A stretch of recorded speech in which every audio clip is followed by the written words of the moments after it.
Okay, so with your surface, you want to make sure it's ghosted.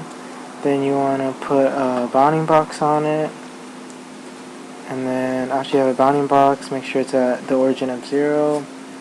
Then after you have the origin, then you want to go to Rhino Cam. Where's my Rhino Cam?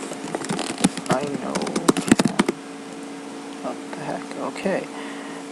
Then you go to stock from selection and put the stock on. And you want to hide the bounding box. Then you go to horizontal roughing. So you go 3-axis, horizontal roughing, change your settings. And then once done, it should look like that.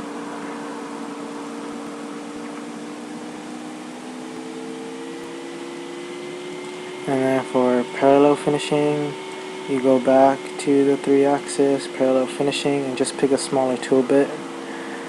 And then it should look like that.